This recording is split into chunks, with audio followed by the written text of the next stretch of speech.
你没事吧？哎，我受伤了。伤哪儿了？那人应该还没走远。雨大了，不要追了。可他要杀你。他并非想要杀我，他只是威胁我随他离开，此番不成，一定还有下次，下次再抓他也来得及。天冷了，别着凉了。可看清凶手样貌了。那人中等身材，头戴斗笠，有意遮掩面容。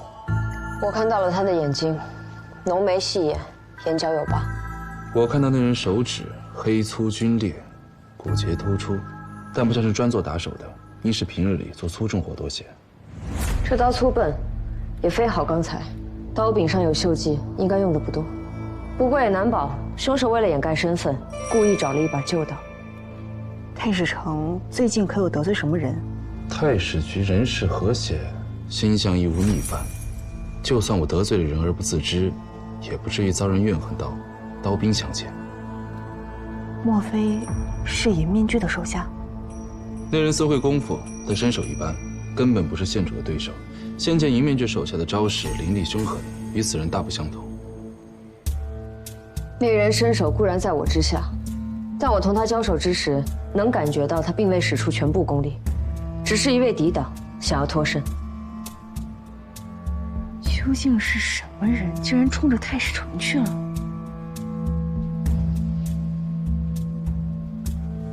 现在线索还少，那人行凶时连我的身份都没有确认，未必是冲我来的。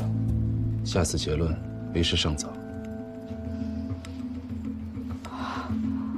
或许，那人看到县主，意识到自己认错人了，也就无需担忧了。那人既埋伏在太史局外，目标自然是太史城。所以若他再来，就必定会留下痕迹。以县主的本事，哪怕不能生擒，也一定能查明他的来头。太史城说的是，我这就去找人画出画像，寻找凶嫌。画像？时辰不早了，太史城明日还有公事，这点小事就不用麻烦你了。也好，那就麻烦五人，我先告辞了。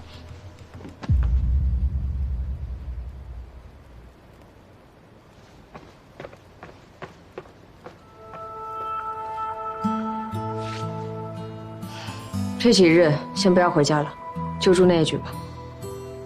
他今晚不会再来了。你又知道了，如此能掐会算，怎么没有算到今夜有人要来杀你啊？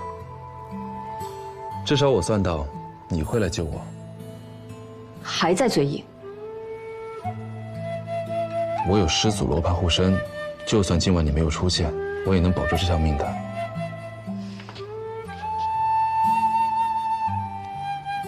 裴一，你有没有想过，如果你的时机差了分毫，我真的只能替你收尸了。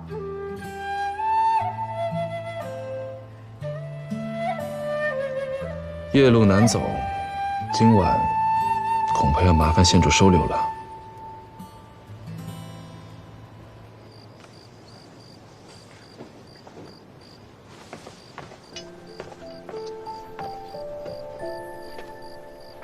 去休息吧。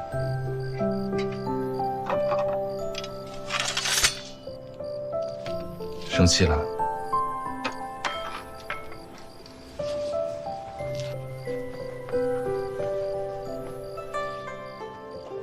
今晚是我考虑欠妥，不过你最近在查银面具的身份，正愁没有线索。若能以我为饵，引那人出来，说不定能扭转局势。我躲得了一时，但我不能一直藏身于此。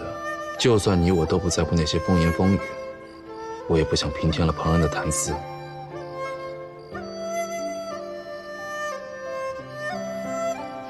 罢了，既然你非要当这个饵，天一亮便回去。你与顾兄会护我周全吧？不会让你那么容易死的。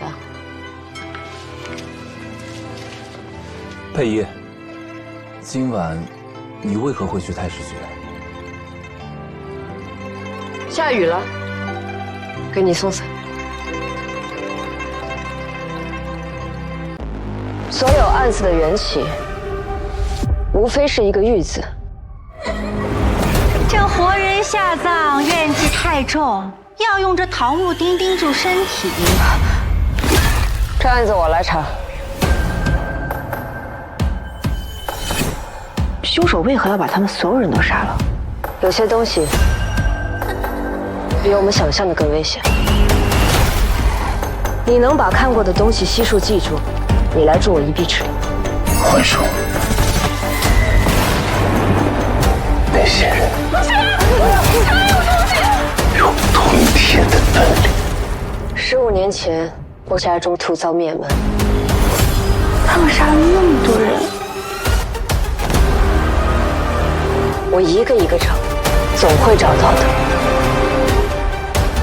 县主总是这样以命相搏。如果我这条命能换来一个真相，便值了。这是我的代价。有他！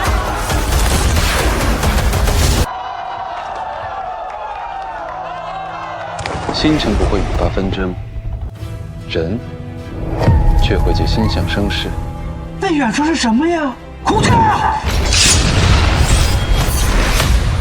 大理寺与内业局速查此案接旨。这案子我来查。那位李佩仪，不光办案厉害，功夫也不错。刀剑杀人总是有些粗鲁。娘子想要优雅的。你是何人？太史局太史丞萧怀瑾。挂中有乾坤，装神弄鬼，带走。你与我一同查案，能令圣上心安。县主若想破案，不妨去寻石上火与木下金。和我预想的差不多。这个太史丞有点东西啊。谁都知道你是我的人。无人娘子，大理寺司职顾灵昭。有人家丫头，将来想与顾司职婚配。我是怕你无福消受。怎么可能？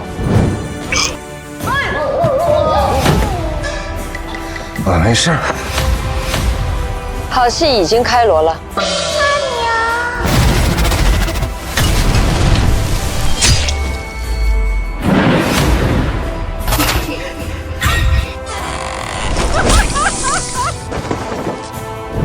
女子谋销，牵扯的不只是他一个人。今天这里这么多戏，哪一场不是他们安排的？那些人有吞天的本领。你到底是谁？我想要遵循规则，寻求公道，最后却发现你站在规则之上。都杀了，一个不留。既然玩，当然要玩大一点才过瘾。过瘾！敢不敢赌一把？跟天斗，跟命斗。看来这次我赌对了。